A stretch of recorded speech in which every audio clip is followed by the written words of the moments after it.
Hello there and welcome to the Sleepy Alchemist. Tonight we begin with an unsettling stillness. No birds, no breeze, and most peculiarly, no smoke. High in the Carpathian Mountains, where frost lingers even in summer and shadows stretch a little longer than they should, there stands a crooked hut. It leans slightly west as though trying to listen to some forgotten chant echoing from the valley below. Most days, smoke curls lazily from its chimney, not grey, not black, but silvery white with occasional swirls of deep violet or soft green. Villagers say it danced, spelled symbols, even told the weather, but this week, no smoke at all. You probably want to know this.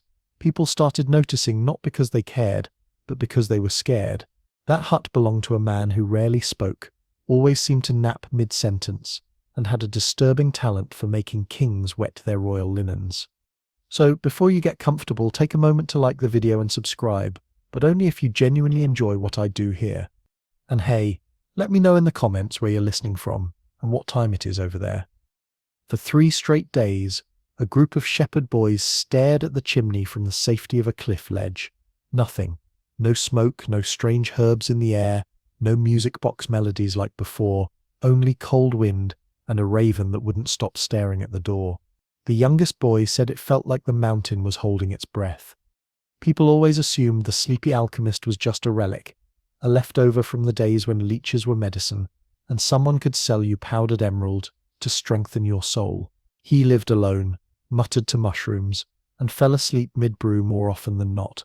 But those who laughed too loudly found themselves sleepless for weeks. Local monks once accused him of heresy. That was in 1309. Their monastery later burned to the ground under mysterious circumstances. The only survivor, a novice whose sipped gone deaf the week prior. He told authorities, with trembling hands, the fire started from the inside out. So when the chimney stopped puffing its arcane curls, people didn't assume he had died. They assumed he was doing something worse than living. In one of the more credible historical records, a 14th century logbook from a tax official named Peter Velin, the village of Noaska is marked as under spiritual duress. His description, dreams of unnatural clarity torment the local populace. They mutter in sleep and wake with bruises in the shape of leaves. Historians still argue whether Velin was exaggerating or simply terrified, but either way, the date matches precisely with the week the chimney went cold. And then came the owl. By then, rumours were already flying faster than the owl. Some said he had finally opened the last page of the Somnus Grimoire and fallen into a coma. Others believed he'd completed the dream wheel, a forbidden alchemical engine thought to rotate inside the subconscious of kings. The truth? Well, like all good bedtime stories, we may never know exactly what he did, but the signs began immediately. And then, at dawn on the 7th day, the smoke returned. It didn't just rise, it erupted. Not with fire or violence, but precision. It spiraled upward like a dancer scepter's ribbon, twisted into a 5-pointed star, and gently faded into mist. The meaning, none could say. Some interpreted it as stay away, others as its scepter's done. But in a distant castle over 100 leagues away, a king woke screaming. His servants rushed in to find him soaked in sweat, clutching his crown like a hot iron brand. He had seen a man with closed eyes whisper his death into a burning rose. That king would not be the last. And as word of that nightmare spread, the villagers looked again toward the hut on the hill. The chimney smoked. Yes, but it smoked with purpose. It smoked like a warning. King Lorvan of Bohemia was not a man easily shaken. He had endured 2 assassination attempts, a siege on his capital, and the flu, twice. At first, his advisors assumed it was another episode of royal insomnia, a known snorer and compulsive eater of candied chestnuts before bed. Lorvan was no stranger to restless nights, but this time was different. This time, he looked afraid. The king refused to wear his crown for 6 days. Not during court, not at prayer, not even alone. When pressed, he finally spoke of his dream, a dream so detailed, so palpable, that his royal scribe nearly fainted writing it down. In the dream, Lorvan stood in his throne room, surrounded by courtiers with hollow faces. A figure in worn robes entered, trailing tendrils of blue smoke. The figure never opened his eyes, but spoke in perfect Bohemian, saying, "Your crown was forged from betrayal. It thirsts." And then the crown itself, usually a modest circlet of iron and lapis, grew long, jagged fangs and lunged from his head onto his neck. He felt the bite, woke with blood on his collar. True blood, the real kind, not imagined. The royal physician confirmed it. 3 small punctures. Historians still argue whether the bite was real or the product of stress-induced sleepwalking, perhaps made worse by Lorven's affinity for fermented goat milk.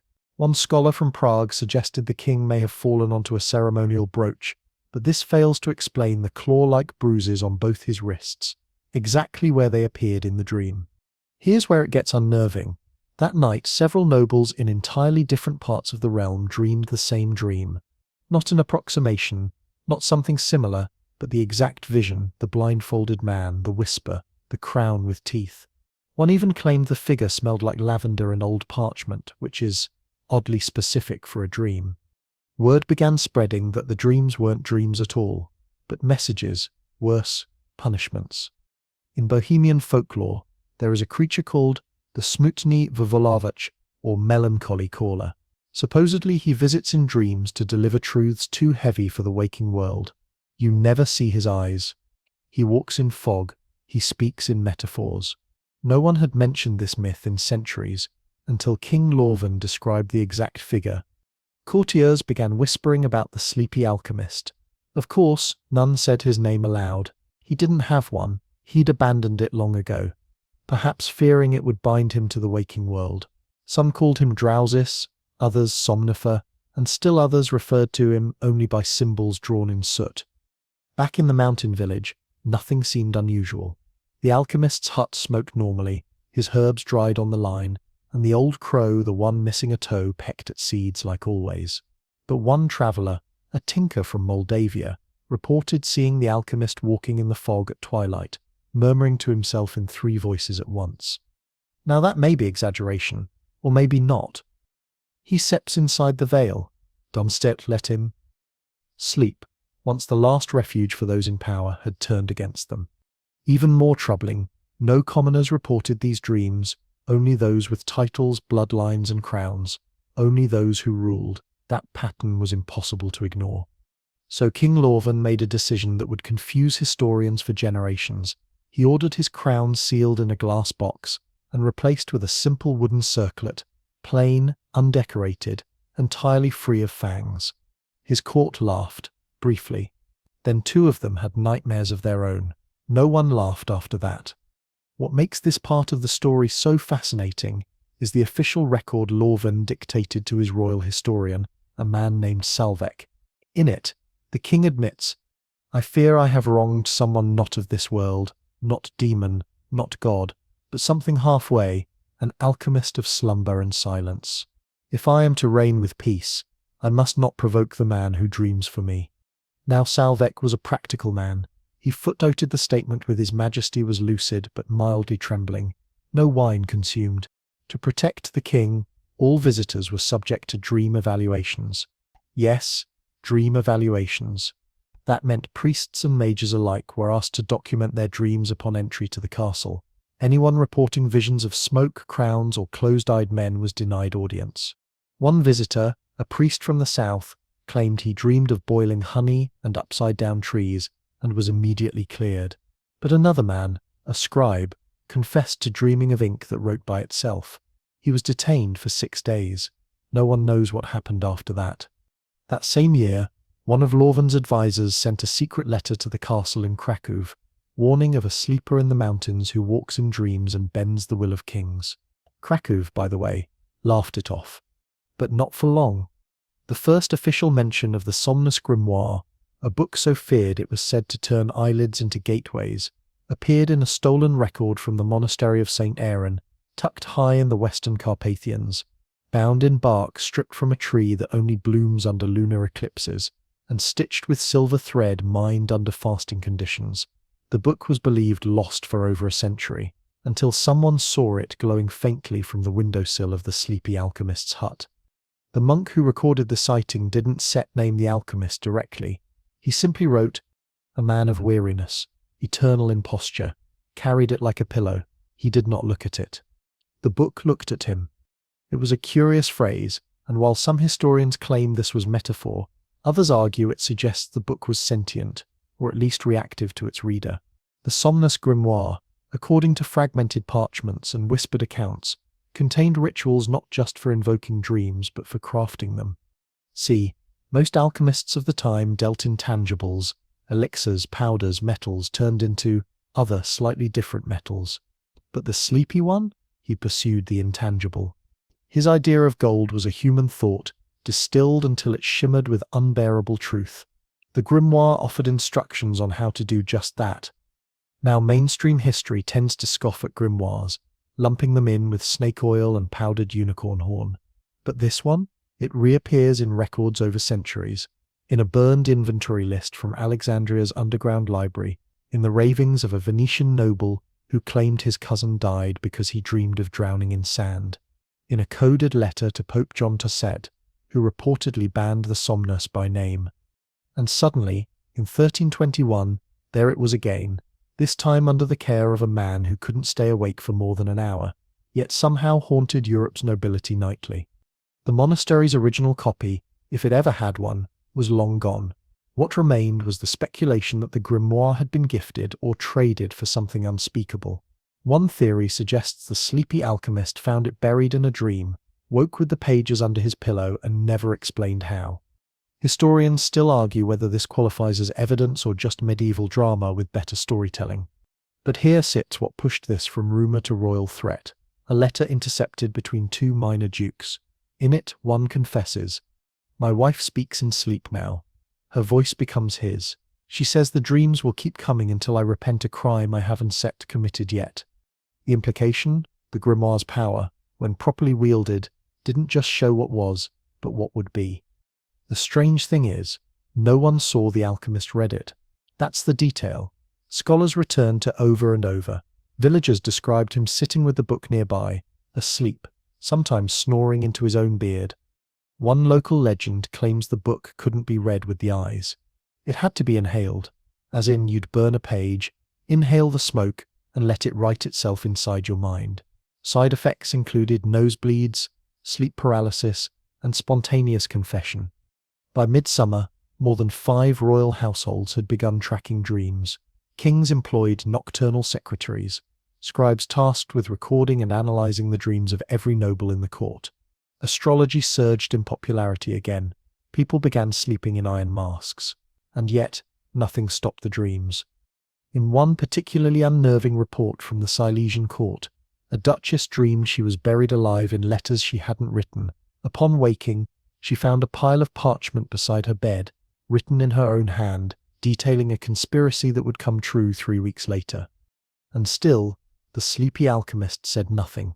No demands, no manifestos, no visits. Only that drifting smoke from his chimney, and the growing belief that he had unlocked a part of the mind no one else dared enter. Now, modern neurologists might roll their eyes. Perhaps it was mass hysteria, sleep disorders, or ergot poisoning again, the same mouldy rye often blamed for medieval madness. But that doesn't explain why the dreams were shared. Multiple nobles, in multiple countries, dreamed the same symbols, the same sounds. The same closed-eyed man who never spoke with his mouth, only with the pressure of thought. In France, a young prince described dreaming of floating over his kingdom, looking down on villagers turned to wax. A hooded figure stood on a mountain, whispering, "You will burn them to remember who you are." That same week, he accidentally set fire to a chapel during sword practice. His servants swore they saw the fire take the shape of a crown.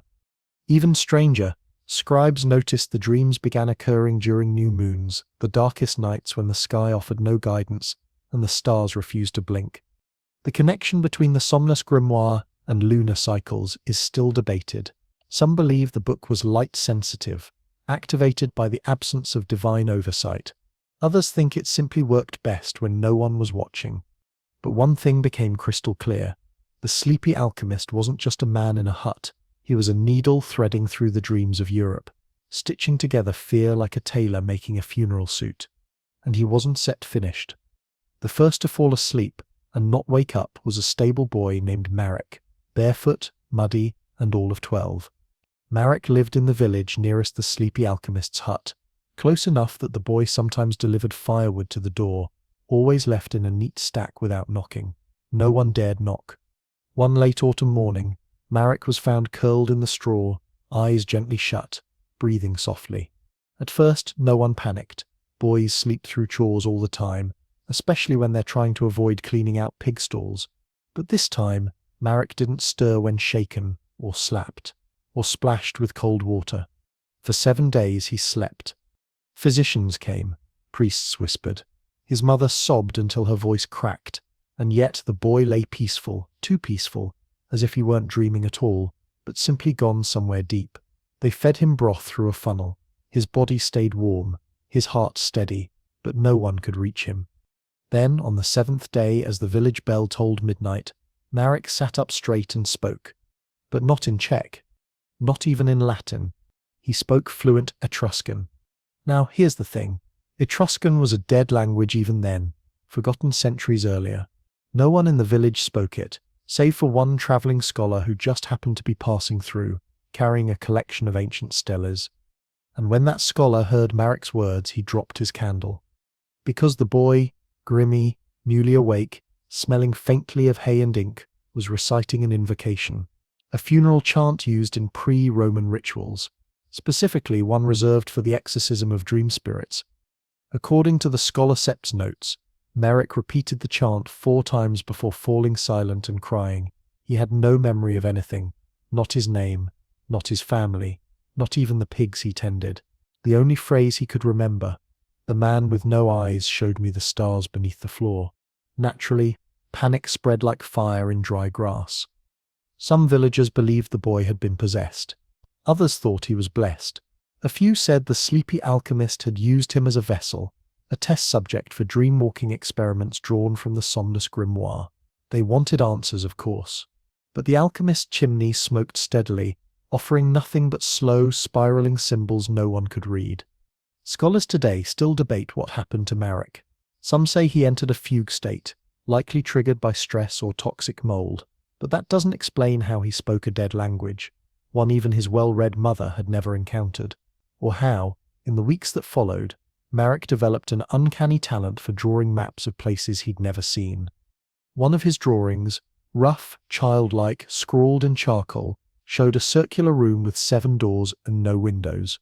Above each door, an alchemical symbol.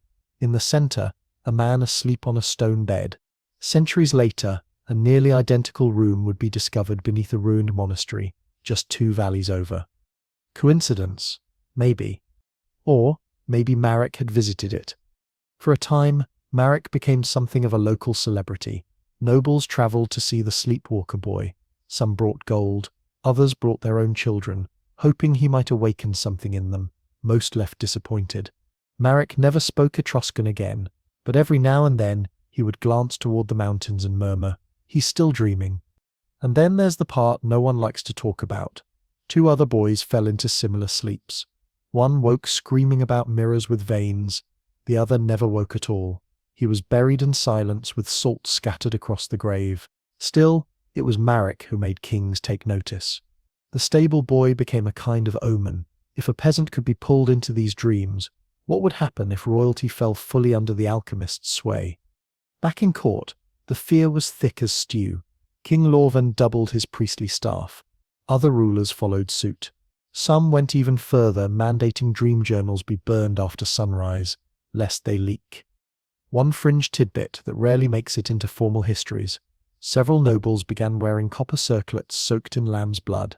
It was a rumoured countermeasure, something about disrupting the dreaming flow.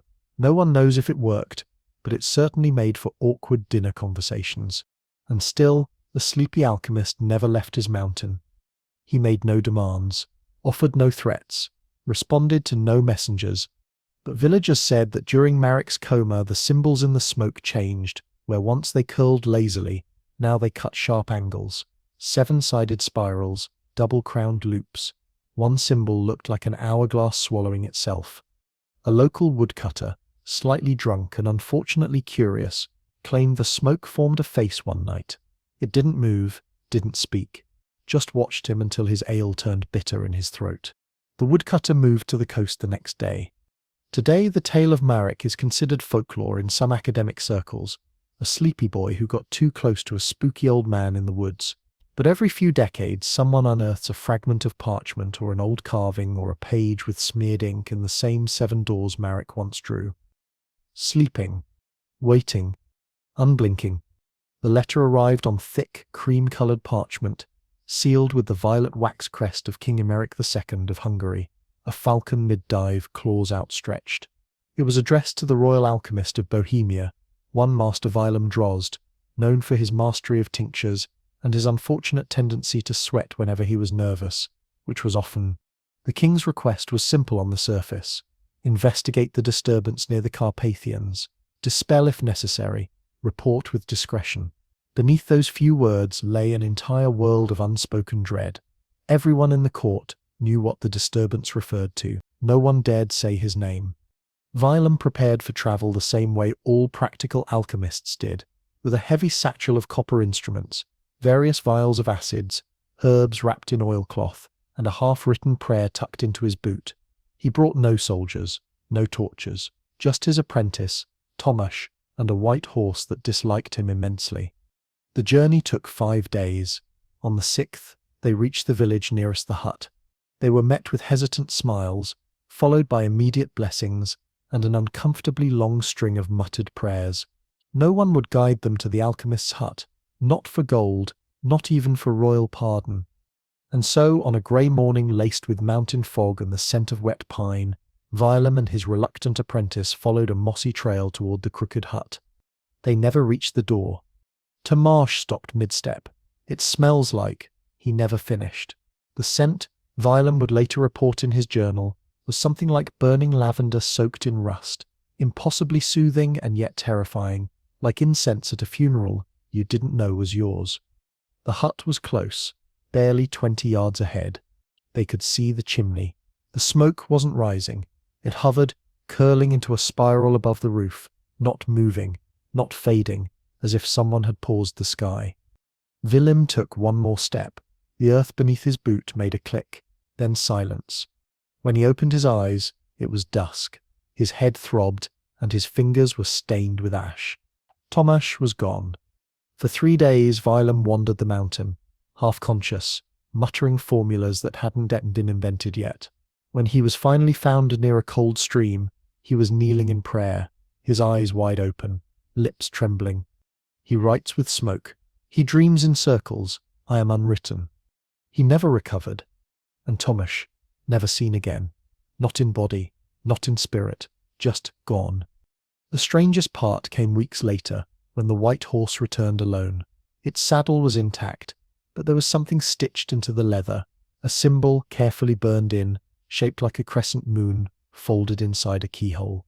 No known alchemical sign matched it, but when exposed to firelight it shimmered. After that, King Emeric sent no more envoys, no more letters, only silence. And then there was the journal. Wilhelm's satchel was returned with him, seemingly untouched, but his leather-bound alchemical journal had changed. Several pages were now filled with tightly written script.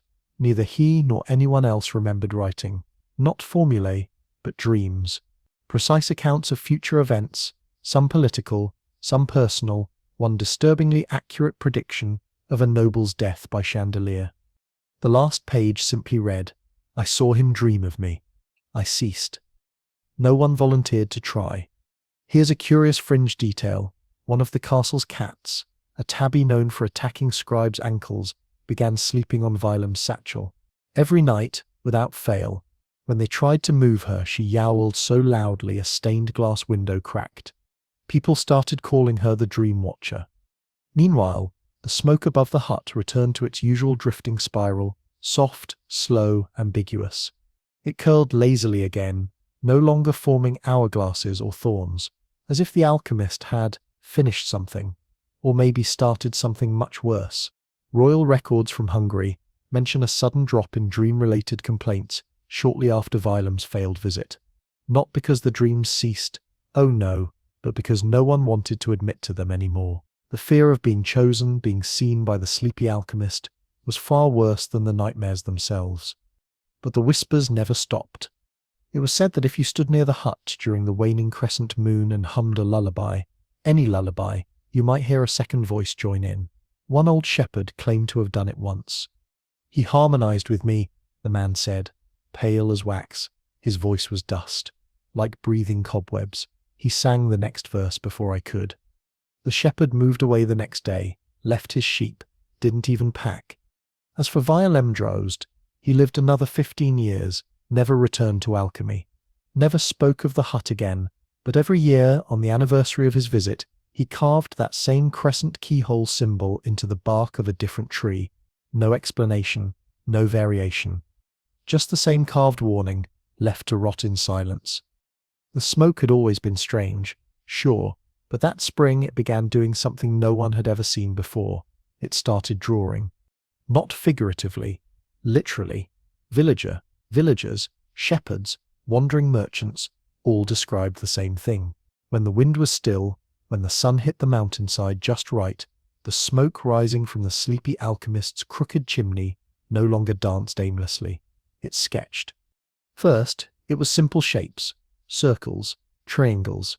Then came more complex ones, an hourglass that pulsed once, then unraveled into a serpent eating its own tail, a tree with roots that curled upward instead of down, a crown split clean down the middle. And then came the symbols no one could identify. Angular things with too many arms, curves that folded in on themselves. Some resembled ancient runes, others looked suspiciously like mathematical sigils no one had invented yet. At first people assumed it was illusion, maybe a draft in the chimney or some new herb the alchemist was burning. But then the town scribe, a skeptical man named Bartok, decided to document the smoke patterns. He stood on a hilltop with a charcoal board and copied the symbols over 3 separate days. On the 3rd day he collapsed. When he woke, he wept uncontrollably. Not from pain, not from joy, just from understanding something he couldn't sit to explain. "They Sipchen not drawings," he said hoarsely. "They Sipchen questions. Each one asks something I'm ready to answer." Historians still argue whether Bartok's episode was psychosomatic, brought on by religious guilt, or a flair for the dramatic. But his diary, which he kept hidden in a false wall, contains sketches that match certain glyphs found in a Babylonian tomb, unearthed nearly 500 years later. One curious entry: the smoke drew a doorway, but with no door, just the absence of refusal. Shortly after, King Lorvin's court astrologer, Madame Ilse of Visherad, received a dream sent, she claimed, not by the stars but through them. She saw the smoke sketches in the dream, but moving backwards, erasing themselves. She awoke with nosebleeds and demanded immediate leave from court duties. She moved to a coastal monastery and took a vow of silence. Her final entry read, "The crown is not a symbol of rule, it is a target." Back in the village, the smoke continued its cryptic displays. By midsummer, new patterns emerged, ones that moved. Eyewitnesses reported a spiral forming, breaking, reforming, always clockwise, always slow. And then, one day, it formed the unmistakable shape of an eye. Not a crude dot within a circle, but an intricately drawn human eye, complete with lashes, iris, and a teardrop that shimmered silver before vanishing. The villagers panicked. They lit fires in front of their homes, hung garlic, rosemary, braided hair over their doors. One even suggested burning the hut, though the mayor wisely reminded them what happened the last time someone tried that. Spoiler, the monastery that burned from the inside out. Still, fear grew. The smoke now felt personal, not just messages, warnings. Then came the philosopher. A self-declared rationalist of the enlightened spheres, Professor Adrian Karsic, journeyed from Krakow to investigate. He brought instruments, glass tubes, mirrors, a contraption he called a vapor displacer. He scoffed at the villagers, dismissed their tales, and declared the chimney's smoke a mere trick of light and humidity. On his 3rd day of observation, Karsic shouted something unintelligible, dropped his instruments, and sprinted into the woods. He was found 2 days later, trembling and barefoot, clutching a doll he insisted belonged to him, though it was clearly made from grass and beetle shells. He refused to explain what he saw. All he said was, "The smoke asked me a riddle, and the answer was my name, but not the one I use." After that, the hut became less a source of curiosity and more of dread. Children were forbidden to climb the hills. Travelers who lingered too long near the tree line developed insomnia. One woman who tried to sketch the smoke from memory claimed her drawings changed overnight. "The lines shift," she whispered. "They breathe when I sipped, not looking." And yet, no one ever saw the Sleepy Alchemist doing anything. No tending the fire, no adding herbs, no stirring the cauldron. The chimney simply smoked, ceaselessly, faithfully, quietly, terrifyingly.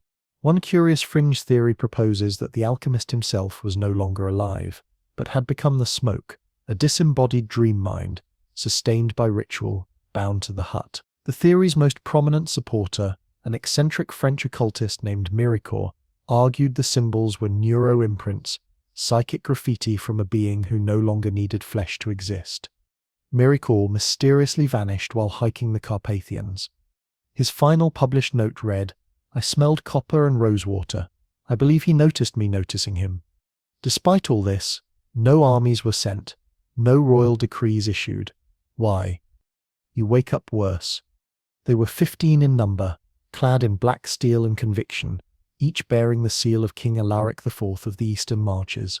These were not knights in name only, they were Worm Guard, elite royal enforcers sworn to silence, secrecy and sacrifice. Alaric had once declared that the Worm Guard could bring down a mountain if ordered, and now he wanted them to bring back a sleeping man in rags. The royal scroll bore no ambiguity. Bring him to us alive. If he resists, silence him forever. Ensure no legacy remains.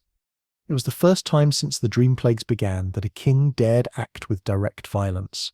Perhaps Alaric believed the Sleepy Alchemist was merely a clever hermit, his magic no more potent than smoke and herbs. Perhaps the sleepless nights had unbalanced his judgment. Or perhaps he feared what he might dream next. The Worm Guard rode at night, avoiding towns, burning their own waste to leave no trail. When they reached the foot of the Carpathians, the horses refused to climb. Not spooked, refused. The most obedient beasts in the eastern marches planted their hooves and snorted ears flat. So the knights dismounted, muttered oaths, and went on foot. They were never seen again. Not properly, anyway. On the 9th day after their departure, one of them returned, if you could call it that. Sir Emric, the company's youngest, staggered into a hunter's camp at dawn. His eyes were milky white, not wounded, just emptied, like pearls without light. He couldn't walk straight, couldn't speak coherently. The hunters tried giving him water. He let it pour down his chest, smiling as if remembering a joke only he could hear. Eventually they tied him gently to a cart and brought him down the mountain.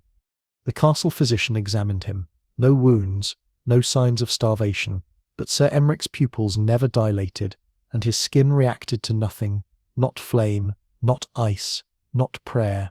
His only words came at night, whispered. He showed me my end, and it was true. He said it over and over in several languages, some of which the court scholars couldn't identify, and one that matched ancient cave markings found in a Sardinian tomb. Sir Emric lived another 7 days. He died smiling. His armour was removed for burial. Inside the chest plate was a thin layer of soot, not from fire, but from smoke. Thick, grey-black dust clung to the metal, traced in the shape of a spiral. The same spiral villagers had seen above the alchemist's hut. The message was clear. The mountain had refused their intrusion. The dreamer had rejected them. Kings whispered of it behind closed doors. Some believed the entire Wormguard squad had been dream-trapped, still alive perhaps, but suspended in an eternal sleep, buried beneath reality. Others thought they'd been erased altogether. Unmade, forgotten by history, except for Emric, returned as a cautionary echo. Historians still argue whether the Wormguard's mission ever officially existed. King Alaric's records make no mention of them after that year. No tombs were constructed, no ceremonies held, not even their names were recorded again. Only a small shield-shaped mark burned into the castle wall, charred there without flame. A warning? A signature? From that moment, kings stopped sending warriors. Instead, they sent gifts. All were left at the edge of the forest, near the crooked path to the alchemist's hut. Once it rose in the shape of a ladder, another time a crown that melted into droplets, and once a perfect handprint. The meaning? No one knew. But kings began to understand that violence would not protect them from what the Sleepy Alchemist did, because he didn't strike in the day, or during battles, or with weapons. He entered their minds, at their most vulnerable, their most private. One fringe theory suggests that the Sleepy Alchemist didn't even control it, that the dreams were automatic, like ripples from a sleeping titan's breath, that the worm guard had disturbed the deepest layer, the part of him that didn't know it was being hunted. Others argue he chose Emmerich, let him return just to make the message perfectly clear. After all, if he could show one man his own end and have it be true, what else could he reveal? Kings stopped sleeping with their crowns nearby. Some began sleeping standing up, terrified of what reclining might invite. A few, it said, tried to not dream at all, drinking vile concoctions, dosing themselves with opium. It rarely worked. And back in the Carpathians, the hut remained silent, the chimney puffing gently, always marking time in curls and question marks. No new knights ever dared make the climb, because now they knew the most dangerous blade in the kingdom wasn't a sword, it was a vision. It wasn't long after Sir Emmerich's return that the scholars began to piece together fragments of the alchemist's methodology, not from any direct source, of course, but from a strange patchwork of recovered notes, confiscated manuscripts, and the increasingly paranoid ramblings of afflicted nobles. The theory that emerged was oddly specific. The Sleepy Alchemist's dreamwalking wasn't just natural talent or sorcery, it was engineered, crafted, distilled, quite literally through an alchemical process. And it began with three primary ingredients: toxic mushrooms, liquid mercury, and lunar refined metals. Sounds like a bad idea already, doesn't set it. Let's begin with the mushrooms. Not your everyday toadstools. These were described in obscure herbal codices as tenebrae caps, or shadow caps, a species that grew only in darkness, under rotting bark, on the third night after a new moon. Ingesting them caused vivid hallucinations, sweating, and reportedly the ability to smell emotions. Yes, smell them. Fear was said to reek like vinegar, guilt like iron. Historians still argue whether mercury ingestion enhanced any true abilities or simply drove him mad enough to believe in them. But here's the curious bit. His dreams always seemed clearer, more precise, more targeted, after mercury rituals were suspected. And finally, lunar metals. This is where things get fringe. Certain metals, the legend claims, were refined only under moonlight, specifically during eclipses or blood moons, using crucibles made of bone and crystal. The result was a gleaming silver-black alloy so dense it could sink in oil. The Sleepy Alchemist supposedly embedded this metal into his hut's walls, wove it into the bindings of his scrolls, and even coated his fingertips with trace amounts. Why? Because lunar metal was thought to be a conductor, not of electricity, but of intent. It amplified not the spell but the will behind it, an amplifier for the soul's whisper. The best part? No one can find any surviving samples. Theories abound. Some say it evaporates in sunlight. Others think it only manifests during dreams. One rather poetic fringe belief suggests that the metal itself exists between seconds too brief to touch, but long enough to dream through. A curious side note, in the burned remains of a chapel near the forest, a single stone slab survived. It was covered in soot and bone ash. On it, a melted bowl, fused with silver-black streaks and etched with lunar phases. No one could lift it, not even with pulleys. But back to the process. The Sleepy Alchemist reportedly brewed a tonic called Vigilium, a blend of mushroom essence, mercury vapor, and melted wax from candles burned exclusively at funerals. This he would inhale slowly, eyes closed, while tracing symbols in ash, always the same routine. Always at dusk. The result? Lucid dreams with surgical focus. A few stolen pages from what might have been his dream journal suggest he didn't just visit others' dreams. He entered through doors they left unlocked. A locked mind, he once wrote, was fogged with guilt, thick with shame, echoing like a cave. But an unlocked mind, that was a garden, wild, fragrant, defenseless.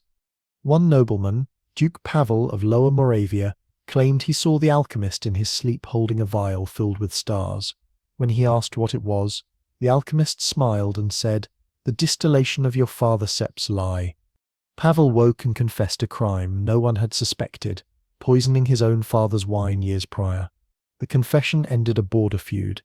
How did the alchemist know? That's the unnerving part. He knew exactly what to show you, and when. The sleepy man distills the soul like wine. He tastes it, then decides where it must burn. Some wake lighter, others hollow. Some historians claim this line inspired the modern Bohemian proverb, "If you dream of wine, check your throat for fire." But what makes this all more terrifying is the implication that the alchemist wasn't experimenting. He had already perfected the process. The dreams weren't random. The symbols weren't vague. Everything was deliberate. Each nightmare planted like a seed. Each hallucination, a slow bloom toward a single truth. Kings are not immune to guilt. And guilt, it turns out, is extremely flammable. That's what made his tools dangerous. Not just the mushrooms or the mercury, but the way he used them to find exactly where your mind was weakest and step in without ever knocking. To haunt a king, you don't need armies. You just need a moment of silence and the right mixture burning in your bones.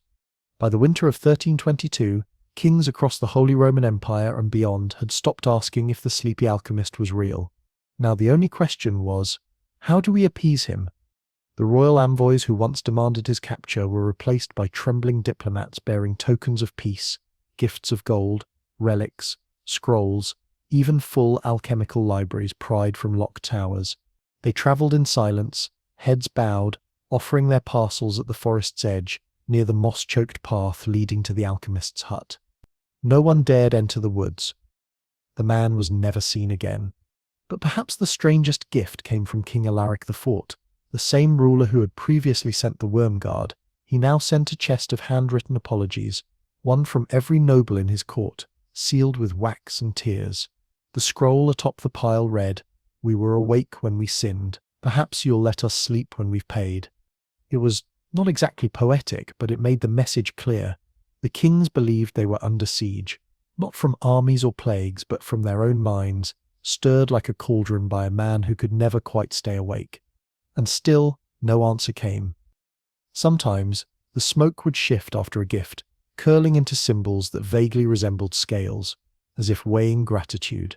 But when King Ludwig of Saxony sent a single pearl-encrusted goblet and a half-hearted note asking for consideration in all dream-bound matters, the smoke that rose the following night twisted into a noose.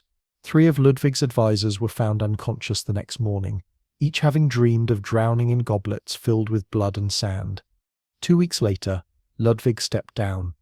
There was no formal abdication, no political maneuvering. He simply left the throne room, walked into the royal garden barefoot, and whispered, "This in the ending. Let someone else write it now." He retired to a coastal monastery where he reportedly painted the same face over and over again, a man with his eyes closed, sleeping, yet somehow aware. This was the paradox that haunted kings the most. The sleepy alchemist never made demands. He never left messages. He never retaliated with armies or thunder or flame. He simply existed. And yet, it was enough. Because if he could show you what you feared most, not just what you had done, but what you might yet do, what could you possibly offer in return? Some rulers tried offering secrets. Yes, actual state secrets. One nervous diplomat from Navarra delivered a sealed scroll said to contain the true heir of the royal bloodline, an admission of an affair buried for decades. Another offered a complete map of the hidden tunnels beneath Prague's palace, along with a note, just in case you were planning a visit. And yet, no sign came from the alchemist. No response. Only the continuation of smoke, swirls, shapes, dreams. One court jester, mad from sleep deprivation, once joked that the sleepy alchemist was just a very tired chimney. He was arrested for heresy within the hour. But back in the villages near the hut, something even stranger occurred. People who hadn't given gifts began dreaming of giving them. A tanner dreamed he'd left a loaf of bread carved with a sun at the forest's edge. When he woke, his oven was cold, and the sun-shaped loaf was missing. Historians still argue whether this was mass hysteria, or perhaps something more, subconscious offerings. Tribute born, not of fear, but of guilt, made tangible. The implications were enormous. If the sleepy alchemist could influence not only the minds of kings, but the actions of commoners through dreams, Was anyone immune? One court physician from Bavaria took it a step further. He claimed the alchemist's influence wasn't just targeted, it was cumulative, like ripples expanding across a pond, touching more and more minds as his reach deepened. That would explain the mounting dreams of people far from the mountains, dreams of soot, of crowns that wept, of eyes that never opened. And perhaps that's why the gifts never stopped. Because the kings weren't just buying protection anymore, they were buying silence, delay, time. It's funny, really. All the swords in Christendom, all the castles with their high walls and moats, and yet every crown trembled at the thought of a man whose greatest weapon was a whisper inside a dream. Not every kingdom kept neat records, but one secret archive hidden beneath a collapsed chapel in the Swabian Alps held the kind of brittle scrolls and cracked leather-bound tomes that send cold shivers down a historian's spine. The chapel itself had burned down in 1318 under suspicious circumstances. Officially, it was blamed on lightning. Unofficially, let's just say the lightning hit on a cloudless day. The remains were forgotten until the summer of 1643, when soldiers sheltering from a storm stumbled into the ruined crypts beneath. There, behind a false wall, they found a narrow stairwell leading to a tiny chamber, sealed tight with 7 locks. Inside 15 scrolls, still intact, bundled in black cloth, and marked with soot-smudged warnings. Each one bore a different crest: Bohemia, Hungary, Saxony, Burgundy, even a faint impression of the papal seal, all written in the same trembling hand. Each scroll contained a letter or record from a royal house, detailing what came to be known as the Dream Plague years, the period between 1319 and 1324, when a strange insomnia and nightmare epidemic swept through the ruling elite of Europe. It wasn't the common folk, not the farmers or weavers or bakers, only the powerful, and the pattern was always the same. First came the whispers, the feeling of not being alone when you closed your eyes, then the dreams, always vivid, always specific, always ending in dread, and then, finally, the awakening. Not refreshed, but broken. Hollow-eyed monarchs sitting in silence, afraid to blink. One letter from Queen Aveline of Savoy described it like this: "I no longer know if I am asleep or if the sleep is wearing me. I awoke with blood on my sleeves and the scent of charcoal in my lungs. Yet the fire was unlit." In a different scroll, a duke from Alsace wrote, "He showed me my grandfather Sip's sin. I dug up the grave. It was true." These were not your usual stress dreams of court politics or late-night stew. These were surgical nightmares, delivered with intention, too targeted to be mere coincidence. One royal guard recounted watching his liege lord cry for 3 hours after a nap, whispering, "He opened the drawer I locked in my mind." The guard, by the way, later went blind. No wound, no illness, just woke one day, unable to see. And woven through many of these scrolls, references to the smoke.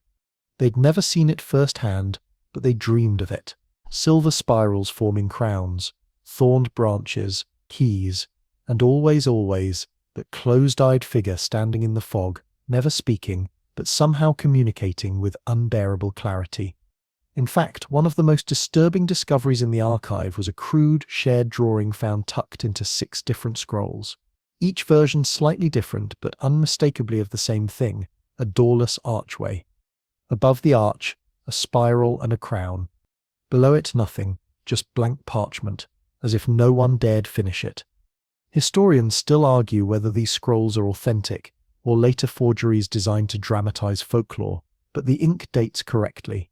The parchment has the right texture, and the soot smudges match the chemical profile of high-altitude pinewood burn residue, the exact kind found near the Sleepy Alchemist's hut. So, let's assume for a moment they's set real. What does it mean? It means kings were recording their terror in secret, writing down their afflictions not for the world to see, but for someone else. Maybe the next monarch, maybe themselves, maybe there steps even a marginal note in one scroll that reads, "If he reads this, please know, I am sorry. I didn't know she was pregnant." What she? Who wrote that? The scroll never says. And that's the strangest part of the archive. It's filled not with declarations or decrees, but confessions. Private guilt, carved into history by hands too afraid to say it aloud. These weren't letters to other rulers. They were letters to the dark. And there, at the end of the archive, a final document. No crest, no signature. Just 4 words scrawled in a frantic script, underlined again and again. The crown is dreaming. It raises a haunting idea, one not explored in any official record, but hinted at in these secret writings, that the dream plague was not just punishment, not just retribution, but a mirror. The Sleepy Alchemist, through his rituals and smoke and strange alchemical craft, may not have been showing kings what he wanted. He may have been showing them what they already knew, buried deep beneath the throne room polish. And in a time when political power rested on the illusion of divine right, nothing was more dangerous than self-awareness. The chapel archive was resealed shortly after its discovery. The soldiers were paid off. The documents passed through hands, some noble, some not, and eventually vanished again. But a few copies exist, carefully preserved, tucked in private libraries, always under lock and key.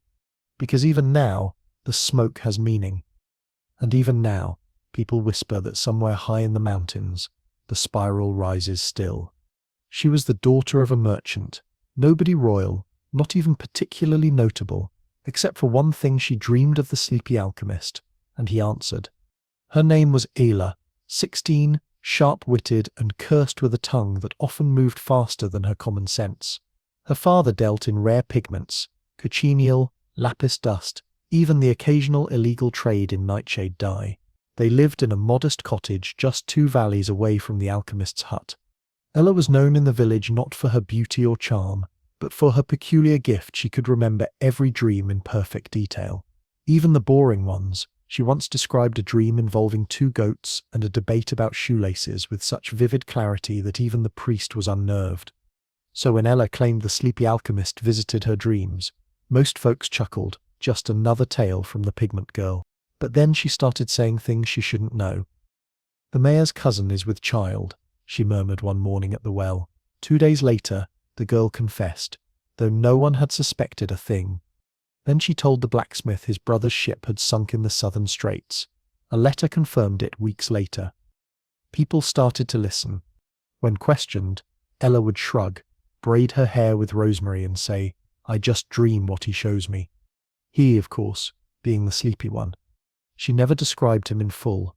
"His face is like mist," she said once, "like trying to read through fog. But I feel when he steps there, the air changes."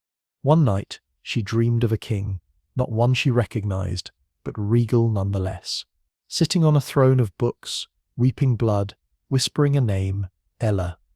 3 days later, 2 royal messengers arrived from the court of King Anselm of Burgundy. They asked for Ella by name. King Anselm, they explained, had not slept in 26 days. His eyes were red as raw meat, his speech frayed. His dreams, when they came, showed a girl standing between him and a figure cloaked in smoke. He begged her in the dreams to speak, but she never did. Desperate, Anselm scoured royal records. The name Ayla appeared in a passing remark in a tax report. Ayla of the dye merchant, filed by a travelling scribe. That was enough. The messengers were sent with haste. Ella refused to go. "I won't help a man who fears his own shadow," she said. The messengers pleaded, offered gold, promised titles. She shook her head. "He doesn't want me, he wants the king to listen." They left empty-handed. Historians still argue whether Ella truly spoke with the alchemist or simply tapped into some strange clairvoyance. But her predictions continued. Quietly, precisely, she never sought coin or praise. Only sometimes, after waking, she would draw. Her sketches were odd: a crown made of bird bones, a staircase that folded back on itself, a woman pulling a sword from her own mouth. But one image she repeated again and again, a hooded man, sleeping with smoke trailing from his fingertips. Always the same pose, always the same detail. A small circular mark at the base of his throat, a spiral inside a crown. The village priest tried to burn her drawings. The flames wouldn't set catch. Fringe theorists believe Ella became a dream anchor, a mortal person through whom the Sleepy Alchemist stabilized his influence. Like an oracle, but involuntary. A mirror, not a mouthpiece. The most curious account came from Ayla herself. One night she woke screaming. Her father found her outside, barefoot in the frost, staring at the stars. "He spoke," she whispered. "First time ever," he said. "Tell them I never chose the crown. They did. I only reflect, sept." After that, she never dreamed again. It's not that she forgot, she simply said nothing came. And yet, when asked about the alchemist, she would still smile faintly and say, "He sits quieter now, but not gone, just deeper." Ella lived to be 81, never married, never left the valley. Her drawings, most of them, vanished after her death. A few survive in private collections, though none are publicly displayed. Curators report odd behavior, pens rolling off tables, mirrors cracking without impact, cats yowling at shadows when her images are unwrapped. One sketch found hidden beneath a loose floorboard contains a rare full sentence in Ella Sepp's hand. He sees kings not as rulers, but as reflections of the world Sepp's sleep. To this day, she remains the only known person, royal or common, who claimed to hear the sleepy alchemist's voice, and believed him. Ah, yes, the Rye theory, the one historians pull out like an old cloak when they're cold with doubt. In short, some scholars believe the widespread visions, nightmares, and dream plagues attributed to the sleepy alchemist were caused not by sorcery or alchemical meddling, but by mouldy bread, specifically ergot, a toxic fungus that grows on rye and when consumed can cause hallucinations, seizures, and madness. In fairness, that's not an outlandish idea. Ergotism, sometimes called St. Anthony's fire, was a real medieval illness. Symptoms included burning sensations, vivid dreams, and even gangrene. There are records of entire villages dancing themselves into unconsciousness under its influence. So when royalty started reporting strange dreams and paranoia, the idea of tainted grain gained traction, particularly among skeptics. A 17th century physician named Armand de Lune wrote a treatise arguing that the sleepy man is a scapegoat for spoiled grain and spoiled minds, insisting that a few rotten loaves caused a continent-wide panic. He pointed out the correlation between areas of poor harvest and spikes in royal nightmares. And yes, in some places those timelines line up. But here's the problem, only the powerful were affected. Commoners ate more rye than kings. Bakers, millers, farmers, all would have been the first to succumb. Yet the dream plagues left them untouched. They slept soundly. They woke, rested. It was only the highborn, the crowned, the blooded, the ink-signed wielders of titles, who woke sweating and screaming. If it were truly ergot, it should have been a village epidemic, not a royal affliction. That sips where the theory begins to wobble. And then it breaks altogether when you consider the shared dreams. So, while ergotism might explain a few isolated incidents, it doesn't account for the letters in the secret chapel archive, or the whispered confessions of kings, or the fact that more than one monarch tried and failed to stop dreaming altogether. But of course, the theory lives on. Because people want an explanation, something mundane, something they can test in a lab and bottle up with a Latin name. Saying it was bread, mold lets us feel clever. It keeps the mystery safely out of reach, like blaming a thunderstorm on bad wiring instead of gods arguing in the clouds. Still, one can fully ignore the possibility. There were strange harvests in those years. Crops bloomed out of season. Fields that should have yielded wheat gave poppies instead. And in one deeply unsettling account, a granary near the Saxon border was found filled with black rye, not mouldy, black, dense, oily, and humming. The granary burned down that same night. No one ever confessed to setting the fire. French historians sometimes argue that this particular strain of rye might not have been ergot at all, but something new, something the sleepy alchemist may have cultivated. After all, what better way to deliver a dream seed than through the most essential of daily rituals, eating? Could he have created a mold designed not to harm the body but to open the mind? The idea is chilling, that while kings supped on bread and honey, their thoughts were already being shaped. Not by force, not by suggestion, but by consumption, a sacrament of sleep. No hard evidence supports this, only fragments, hints, a few crumbs left on the edge of parchment. One such fragment, retrieved from a collapsed cellar, bore the image of a loaf of bread split open. Inside, not wheat, but a small spiral, and the phrase, "To eat is to remember." Disturbing, right. And then there sips the chemical angle. That theory, known as cognitive resonance priming, remains highly controversial and completely unprovable. But it raises the same troubling question kings were asking even then. How much of what we dream is truly ours? Bribe him? Threaten him? Worship him? All of the above? In the end, the ergot theory remains a neat little box that many historians are happy to sit in. It explains just enough to soothe the nerves. It gives the alchemist an excuse. He wasn't a sorcerer, just a symptom of bad agriculture. But for those who know the deeper stories, the shared dreams, the vanished nights, the smoke that spells names long before they're spoken, the mouldy bread explanation feels like covering a thunderstorm with a wet towel. You can pretend it seeps dry, but you still feel the water seeping through. The coronation of King Theodore of Württemberg was, by all accounts, a grand affair. Velvet-draped altars, trumpets blaring from balconies, chalices raised high, and a banquet that smelled of roasted quince and ox marrow. Nobles from 3 regions lined the basilica walls in ceremonial silks. The candles burned in spirals, as was fashionable then, and the choir sang with the gusto of men who knew they were being paid by the syllable. And yet, when the moment came, the crowning itself, the temperature in the room dropped. No windows opened, no doors swung, just cold. 3 witnesses, none of whom knew each other, later claimed to see a hooded man standing at the rear of the basilica, unmoving, unblinking, cloaked in smoke that didn't rise but coiled downward, pooling at his feet, and though no one remembered him entering, all 3 swore they saw him.